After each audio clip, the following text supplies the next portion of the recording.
Incoming transmission. The Klingonese word of the day is Dev. These are the voyages of the starship Enterprise.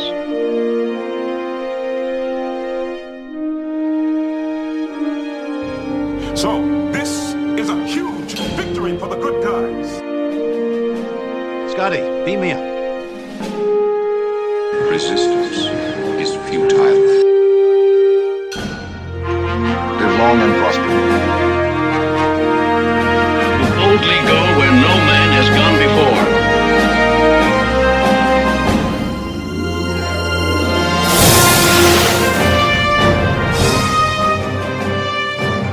Greetings and welcome to the Computer Resume podcast, the show covering the entire Star Trek franchise in chronological order and occasionally interviewing franchise alum for fans new and old. I'm your host, writer-comedian, Mr. Todd A. Davis. Born in London, raised in Canada, trained in Shakespeare, coaching the next generation of actors, and Starfleet Admiral Terral in 4 episodes of Star Trek Discovery, it's Conrad Coates. Yay! Conrad. How's it going, man? Very good, Todd. Such a pleasure to be here with you. Oh, man. I'm so excited when anyone is... Yes, we'll sit with you, nerdy little boy, and talk about stuff. Absolutely. That. Yeah, please. Let's do it. So, you know what? I'm not going to beat around the bush. I'm going to get right into it. You were born in London, moved at an early age to Canada. My first question, why are Canadians so nice? What are you trying to hide? Nobody wants to come up here and take our snow, so we got to get you up here another way. So it's just part of the culture. It's our sorry for everything. Sorry about that. Sorry you stepped on my foot. I'm sorry you stepped on my foot. Every Canadian Trek fan that I've ever encountered, they've always been super nice and so helpful and just everything. So yeah, you guys are batting 1,000. Amen. Thank you. I'll spread the word. Trek Long Island's coming up, so we're gearing up with a bunch of interviews with some of the actors, and they talk about getting into Star Trek. Like, not everybody gets in the club. It's a pretty tricky club to get into, especially when it comes down to the auditioning process. And a lot of actors have said, their auditioning process was difficult, easy, but either way, it's definitely memorable. What was your experience getting the role for Star Trek Discovery? Wow. So first season, very secretive, very, hush hush. The show is shot in Toronto in a local studio there. Yeah. And I would get the sides. They were called something else. There was never any indication that you were actually auditioning for a character in the Star Trek realm. So, you get some crazy speech.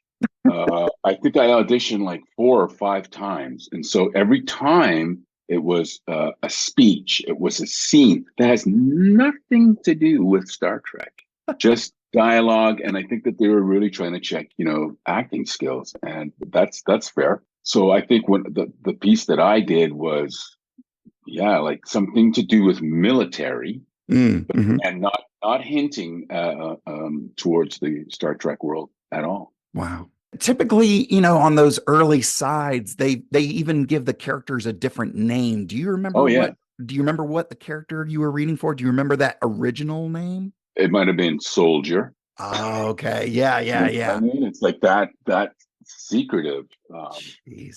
So again, like, you have no idea what you're doing for, and I think they're really just trying to see your interpretive skills of what it is that they want you to do. Yeah, and it seems like something like that would be very, very revealing, especially if you've got higher trained level actors. I think it gets rid of your preconceived notions of what might be in your hand in front of your face. And it's just like, all right, let's see how you react and look on camera. Amen. That would be right. So along with that, talking about using those skills, a lot of actors have said that having Shakespeare in their background was a big, big plus. We talked with Elizabeth Dennehy from Next Generation sometime last year, and she's huge on Shakespeare and really sang the praises of being able to spit out this Shakespearean dialogue. And then when it comes to technobabble in a Star Trek script, they're actually very similar. You've got some Shakespearean training in your background. First of all, if you wouldn't mind telling us a little bit about it. And then, did you see yourself applying any of the Shakespeare training in your time on Star Trek Discovery? Wow, that's a serious question.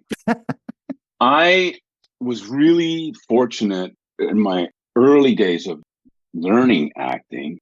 I worked in a local theater company in Toronto, Tarragon Theatre. There's a grand dame of the stage in Canada, Martha Henry, and my first apprentice show was with her. First time I was on stage publicly was in this Toronto production. And Martha Henry, she was the grand dame of the stage at the Stratford Festival, where Justin Bieber is from.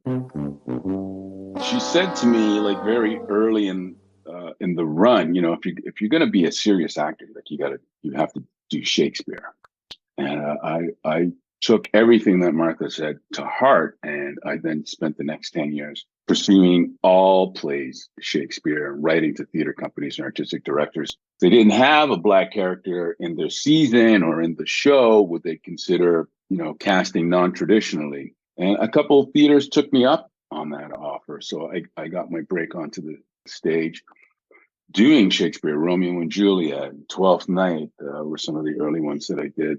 And then I was in another show that was a hit, fortunately, and everybody came and saw it because we extended the run. And the artistic director for the festival, he came and saw the show and just raved about my performance in there. And that's when I got a chance to go to the festival. So I was in the young company the first year and on the main stage in the second year. And how I can say it helps is I find that the language between Shakespeare and the scientific gobbledygook is, I find learning the science speak much harder because there's nothing really in the existence of reality where these things exist. Exactly. Where in the Bard's world, it's all about nature, it's about love. All of his plays are about love primarily. And so, those images are easier to hold on to. But the rhythm of speaking, the communicating skill, the crossing of ideas, that is done through language. And that helps. That I had the discipline to do. But for learning about the galaxies and all the different technologies that Star Trek has used over the years, that's tricky. I didn't want to blow my opportunity when I knew I was cast. I really wanted to be prepared. So as a quick aside, I was working with Jason Isaac in the first scene that I was going to shoot. We rehearsed the scene with the camera, and the writer, exec producer, comes over and he goes, "Oh man, that's terrible. I'm just going to rewrite this." And I had already spent 2 weeks, learning these pages. And he said that to me, and I immediately started to panic. But I wasn't showing that I was panicking. But inside, I was terrified because I thought, okay, I'm on point. I'm good to go. And then he goes off in the corner and rewrites 2 pages and goes, "Here you go. Okay, let's shoot this." And I literally had 30 seconds to learn the speech. And I don't know how I did it, but I think the first thing I said to myself was, don't complain, just do it. That was the first thing I said to myself. And I just found a corner of the set. And I don't think I have a photographic memory, but I read that thing so many times, so quickly, and it somehow went in there and we shot it. And then I hear this scream from behind the camera and Video Village. "Yeah, genius. That was wonderful. That was great." That is awesome. But I was terrified. I have to tell you, terrified. Oh yeah. I can't, cause I set it up at the top, and hell, I've said it pretty much on every episode of this podcast. There's no slouches on Star Trek. Like everybody, especially nowadays, where including expanding the talent in front of the camera, they're also expanding the talent behind the camera as well. And when you've got regular NASA consultants on set, who this is their retirement gig, and that's got to be in the heads of some astrophysicists. It's like, well, when I retire from here, I'll go get my job at Star Trek. And but yeah, oh gosh, yeah, that's congratulations on sticking the landing on that speech. Because thank you. Yes, that was a 10. Yes, looking back, and it was just like, did they find an actual Vulcan? This dude is awesome. He just No, nailed they that were thrilled. speech. They were thrilled. So, I mean, not basically, I mean, you quite literally had the rug ripped out from under you. Uh, Was that the most challenging part of playing Admiral Terrell? Because, I mean, you've got some makeup to go through. The uniform, I've heard, cannot be super comfortable. Like, what was the most challenging part of Admiral Terrell? well, being a Vulcan is such an iconic species. It's not even a character; it's a species, right? And Right. of course, Leonard Nimoy put the bar right there. Oh, yeah. And I mean, I can't remember the gentleman's name who played the young Spock in the film, but he too also really put his stamp on, how a Vulcan should behave, particularly if he's playing the younger Spock. Like, so he's already in the footprint. That seems to be that seems to be an issue when they talk with these younger guys who are now playing these established iconic roles. And when it comes to Spock, Zachary Quinto, who did it for J.J. Abrams, and then you've got Ethan Peck, who's doing it now over on Strange New Worlds. Wow, they are knocking it out of the park Yeah, they are. and exploring new territory. Sorry Exactly. sorry to cut you off. No, Go ahead. no. It's a valid point because that's in my mind, and Yes. so there's a parameter and a framework that you have to work within. And the biggest part of it is the no emotion, right? Yes. It's all logic and intellect. And I'm a human being, and I have emotion, and I'm in a situation where I think I would be emotional, and the note constantly. Let's do that line again, Conrad, and just push all the emotion down. That was the hardest part, Oof. especially when we're talking about destruction and what's to come, and is there going to be a war, and you still have to maintain this very 0 decibel level of emotion. There's nothing is supposed to be, coming out. And so for me, that was the trickiest part. I mean, being still, that's part of acting on camera. You're standing on a mark, you're not really waving around in the breeze. That's great. But to be able to like deliver and be thinking and still not be emotionally attached to it, that was a bit of a trick. Yeah, I gotta imagine because even I mean, one thing I've noticed in looking at the different cinematography techniques from, of course, the original series and into the legacy generation, and now with New Trek, the camera has gotten closer and closer to the face. Mm-hmm. There's nowhere to hide. No, Like there isn't. even as a Vulcan, if you open your eyes too much, cut, we got to start again. Exactly. That's Like exactly correct. it's in every fiber of their being. And, training to get, it seems like, and correct me if I'm wrong, but a lot of acting training is to bring out the emotion. So this is counterbalance to everything you've learned. 100%. Yeah. And like talking about being painted into a corner, like actors want these roles, but if you've got and it's such a weird balance because you can be, oh, I can just stand there. Well, it's not just standing there. It's like, well, you're not supposed to emote. Yes, but all of that is on the inside. Yeah, you have to stay alive. Exactly. You got to be Yeah. breathing. You still have to be, communicating, which is a communion. It's a reciprocal thing. Like you give me information, I take that in, I'm responding accordingly. So there's no just like, let me just go into a silo and I will just say my words and that will be it. There's none of that going on. Right. So yeah, gotta stay alive. Yeah, absolutely. Well, you have made a memorable impression on the Star Trek community. Thank you for doing Admiral Terrell so well. Thank Uh, you. it's going to be another fun thing to spot upon rewatches. And gosh, I'm sure a lot of people are still rewatching, with Discovery ending this season. But Yes. so speaking of the fan community, I imagine these ravenous, passionate science fiction fans create an interesting part of this weird actor life. And so I imagine with the Star Trek family, it's not any different. Have you had any memorable fan interactions? At another convention, one of the first ones that I went to, there's other realness that's going on, right? And so I was a little terrified, quite frankly, uh, in thinking that I'm not good enough to be part of this universe. of mania. It's not my thing. It's not. I don't work to be famous. I barely even work for the money. I do it because I love it. Yeah. I love the profession. I love the business. I love telling stories. But when I got there, what became really apparent to me, like the evening of the first, like a Friday evening, where we're all kind of meeting each other, was really how the ideas of what it can be about, I found that to be so hype. And when I actually met the people, I couldn't have met nicer, grounded, down to earth, happy to meet you. Let's not play on that. They are happy to meet me, but I also found that I was reciprocating that I was really happy to meet them, because I kept on waiting for the crazy to come out.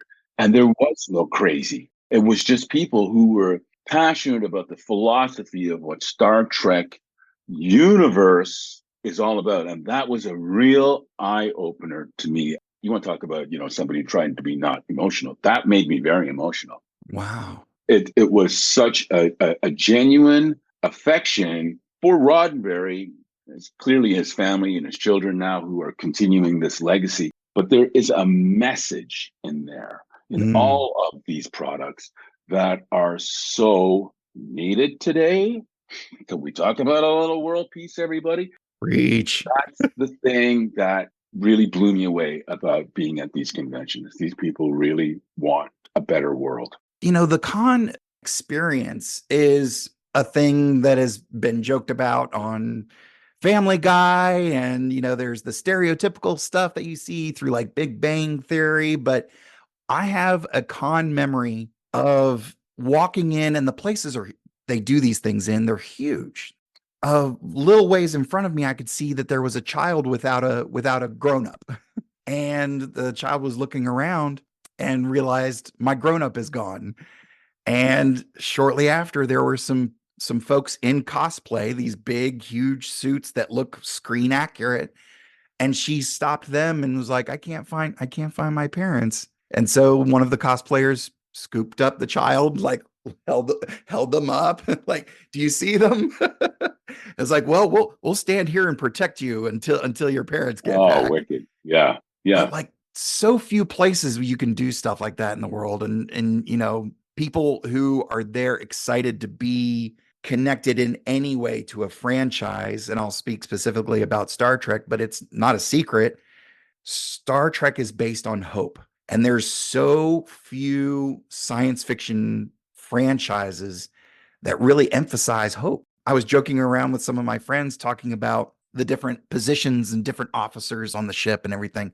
And I left out science officer. And they're like, you can't leave out science officer. I said, they're all science officers. Right. All these people are extremely smart, very capable.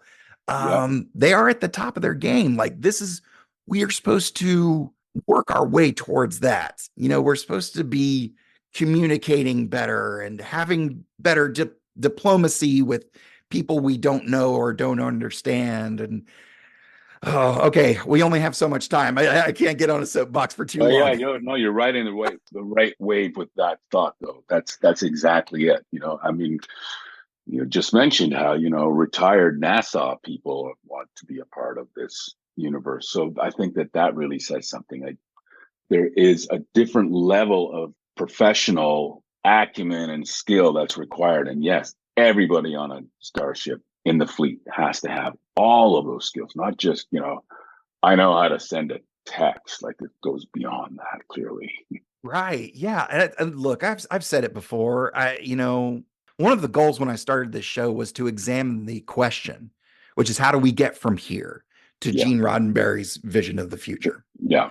And through we're over 120 episodes at this point, for sure. I've said many times, if we're going to reach the stars, we have to reach sideways first, because nobody gets there alone. So if you don't know what they're saying, learn the language. If they've got a better idea than you, that's great. That's the best idea we should go with. Exactly. Exactly. Let's put all that other stuff aside. Anyways, okay. So, Conrad, we're almost out of time, but would you like to do a lightning round? Oh, Todd, please. I was hoping you'd ask me. I am so good at lightning rounds! You're making a peanut butter and jelly sandwich. Is the jelly grape or strawberry? Strawberry. That is correct. What is your favorite play by the Bard? Titus Andronicus.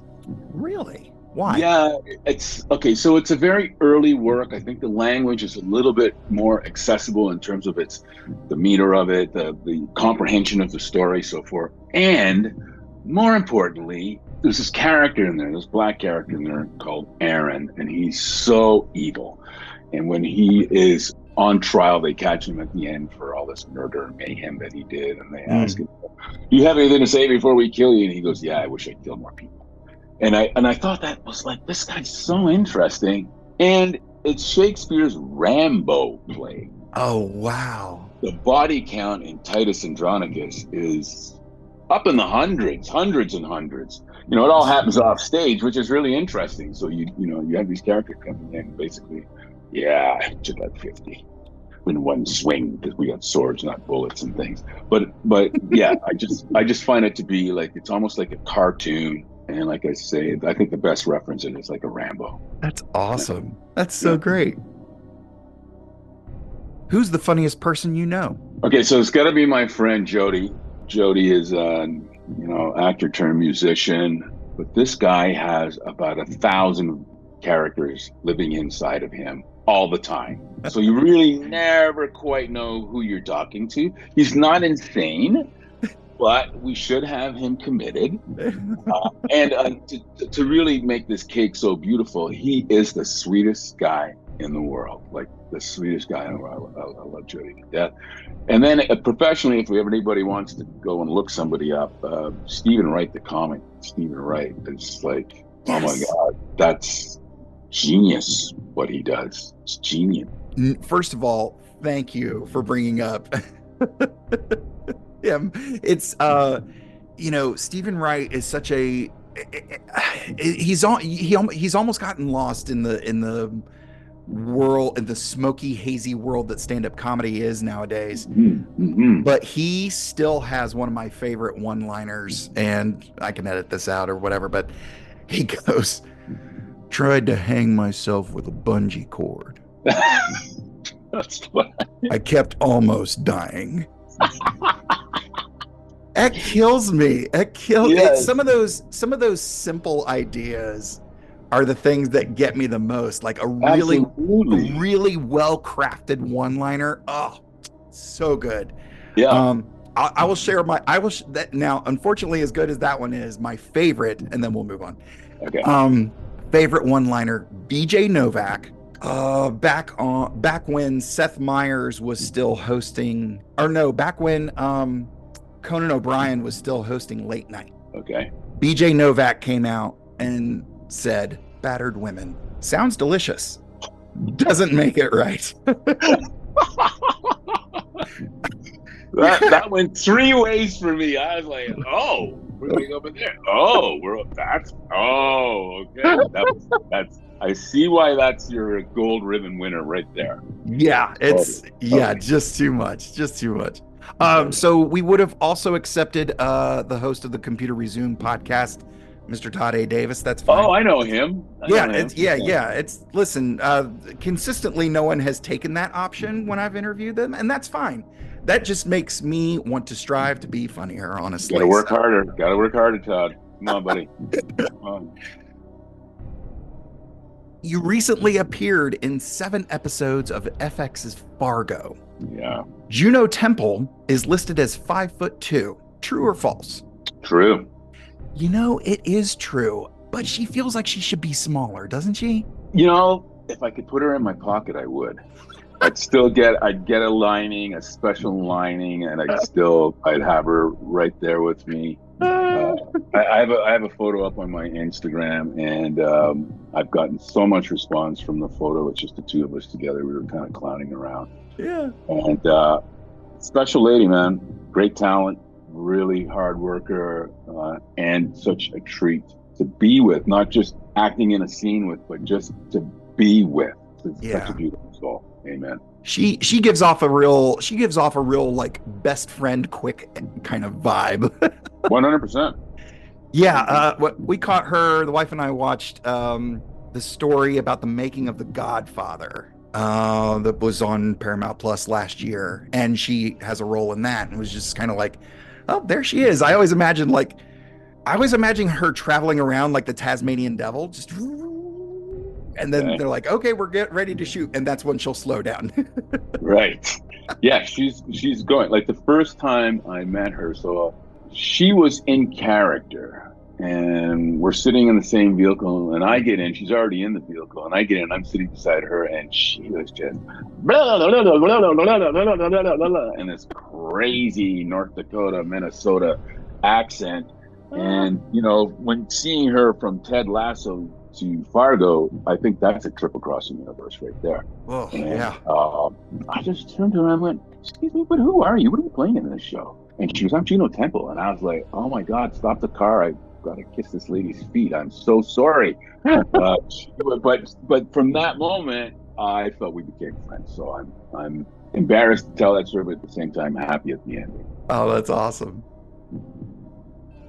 What did you steal from the set of Star Trek Discovery? Todd, nothing. I didn't take anything from the show. I want everybody to know that I didn't take anything from the show.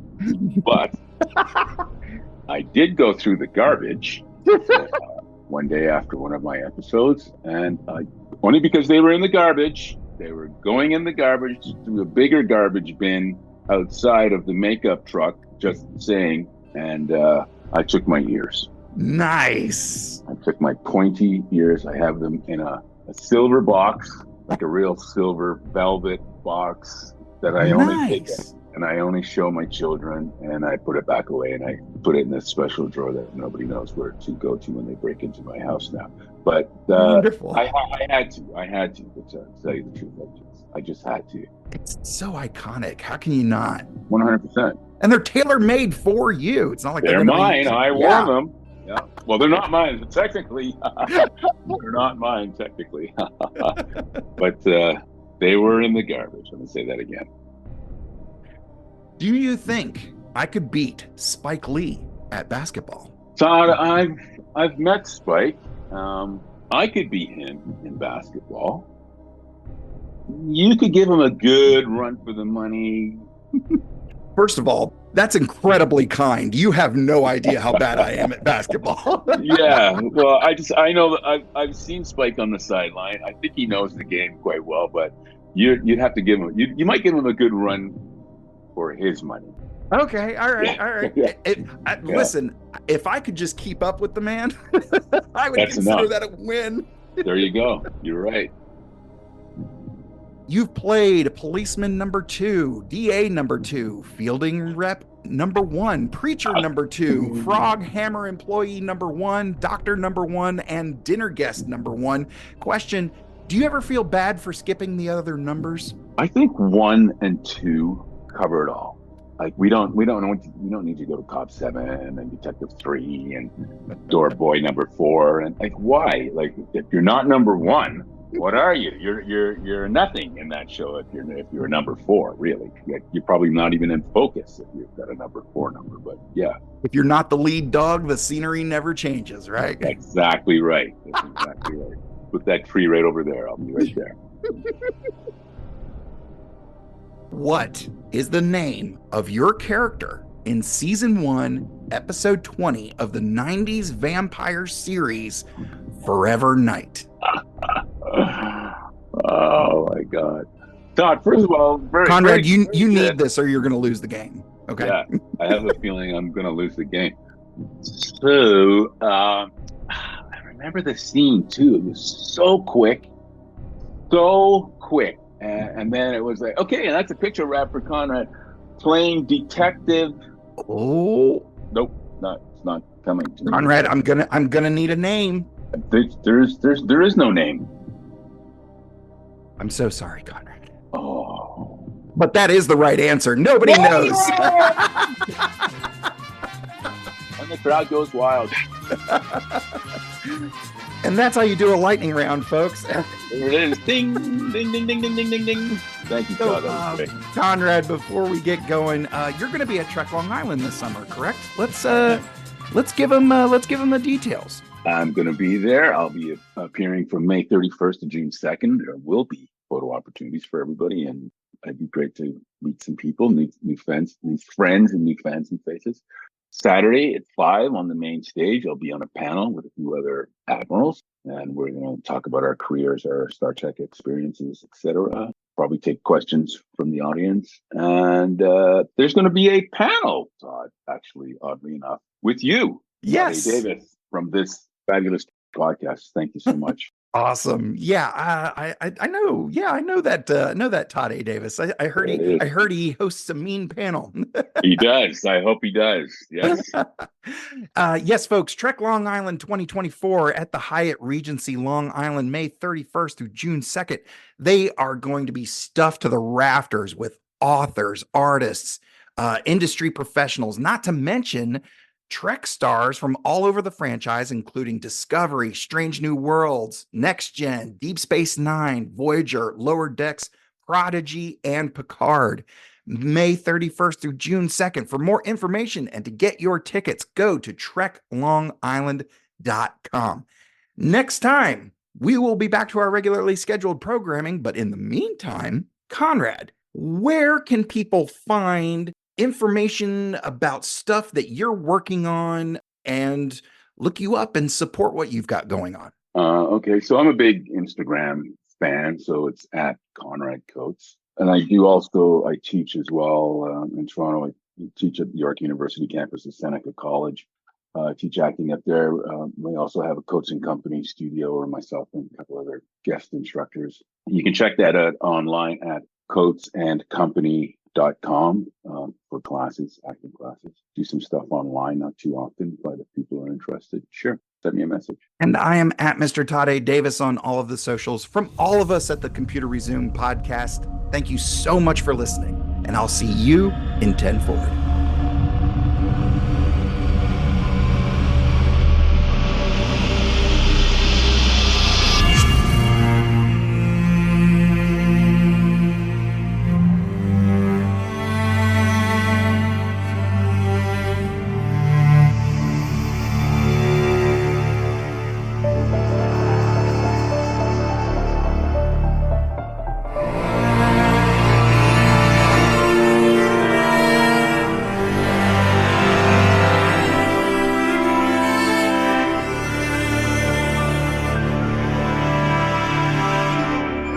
Support us on Patreon and like, rate, review, and share on all your favorite platforms. Feel free to send us your subspace transmissions to computerresumepodcast@gmail.com or at Computer Resume on Facebook, Twitter, Instagram, and TikTok. The Computer Resume podcast was created and produced by Mr. Todd A. Davis. Our logo was designed by Will Martin and Justin Bishop. The opening theme was produced by Justin Bishop, and our outro music was provided with permission by Dronode. Additional music was provided by Mr. Todd A. Davis and Gary Horn, and the voice of Computer Resume podcast and executive producer, me, Kat Davis. # LLAP. We'll see you next time. Going through a Star Trek. We're doing Star Trek stuff in space. We probably got some phasers and shuttle pods, and we're gonna find a brand new race. How's that for a slice of fried gold?